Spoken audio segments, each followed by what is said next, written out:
नमस्कार, मी सुमित शंकर सावंत आणि तुम्ही पाहताय TV9 मराठी। या बातमीपत्रात बऱ्याच महत्त्वाच्या बातम्या बघायच्या आहेत। सुरुवातीला एक महत्त्वाची बातमी आहे मुंबईतून।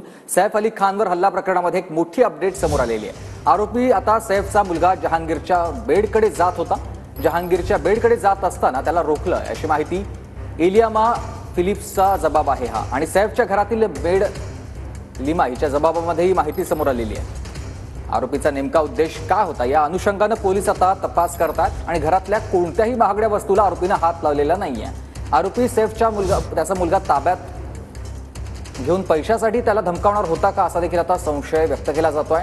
आरोपीने जहांगीरच्या बेडकडे जात असताना त्याला थांबवल्यानंतर धमकावत 1 कोटीची मागणी केली होती अशी देखील माहिती समोर आली आहे। कृष्णा सोनारवडकर माझे सहकारी आपल्याला सविस्तर माहिती देतील। कृष्णा, सुमित, सैफ अली खानवरती हल्ला करणारा आरोपी अद्याप सापडलेला नाहीये। मात्र घरच्यांचे आणि त्यांच्या घरात काम करणारे जे मदतनीस आहेत सैफ अली खानच्या घरातले, त्यांचा जो काही जबाब आहे तो नोंदवला जातोय आणि या जबाबामधून एक गोष्ट स्पष्ट होते आहे की आरोपी जेव्हा त्यांच्या घरामध्ये घुसलेला होता तेव्हा कुठल्याही महागड्या वस्तूला त्यांना हात लावलेला नव्हता। मात्र मदतनीस इलियाना फिलिप्स नावाचं जी काही मदतनीस आहे तिचा जो काही जबाब आहे त्या जबाबामध्ये स्पष्टपणे असं लिहिलेलं आहे की आरोपी हा जहांगीर जो सैफ अली खानचा मुलगा आहे त्याच्या बेडकडे जात होता आणि त्यामुळे त्याला थांबवण्यात आलं आणि त्यावेळेला जेव्हा प्रतिकार करण्याचा प्रयत्न या आयाने केला, मदतनीसाने केला, त्यावेळेला आरोपी हा आक्रमक झाला आणि कुठलाही आवाज न करू नये अशा पद्धतीने धमकावलं आणि त्यानंतर तिच्यावर पहिल्यांदा हल्ला केला। हा सगळा गोंधळ होत असताना सैफ अली खान बाहेर आलेला होता, त्यावेळी त्याच्यावरती सुद्धा 6 वार आरोपीने केलेले होते। मात्र आरोपीचा नेमका आता उद्देश काय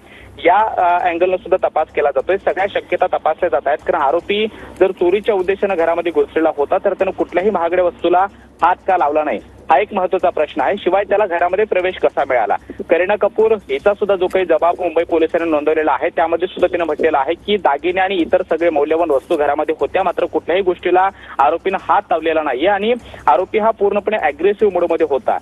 मदतनीसाचा जो जबाब आहे त्यामध्ये 1 कोटी रुपयाची आरोपीनं मागणी केलेली होती अशा पद्धतीचा जबाब आहे। त्यामुळे आरोपी जहांगीरच्या बेडकडे का जात होता, मुलाच्या बेडकडे जाण्याचा नेमका आरोपीचा उद्देश काय होता ही सुद्धा शक्यता पडताळली जाते। आरोपी अशी शक्यता वर्तवली जाते की आरोपी हा मुलाचा ताबा घेऊन पैशांची मागणी करणार होता का, कारण 1 कोटी रुपयांची मागणी करण्यासाठी एक महत्त्वाचा जो काही आरोपीचा मुलाचा ताबा घेतल्यानंतर घरातले कदाचित घाबरले असते आणि त्यानंतर ही कदाचित मागणी मान्य केली असते असा आरोपीचा समज झाला असता का। या सगळ्या शक्यता ज्या आहेत त्या आता वर्तवल्या जात आहेत। मात्र जोपर्यंत आरोपीला अटक होत नाही आणि त्याचा उद्देश काय होता हे पोलिसांच्या चौकशीमध्ये स्पष्ट होत नाही, त्यावरती कुठल्याही पद्धतीची प्रतिक्रिया देण्यास वरिष्ठ पोलीस अधिकाऱ्यांची पूर्णपणे नकार आहे। मात्र ह्या सगळ्या शक्यता आहेत आणि या मदतनीसाच्या जबाबानुसार त्या शक्यता वर्तवल्या जात आहेत। धन्यवाद तुम्ही दिलेल्या सविस्तर माहितीसाठी।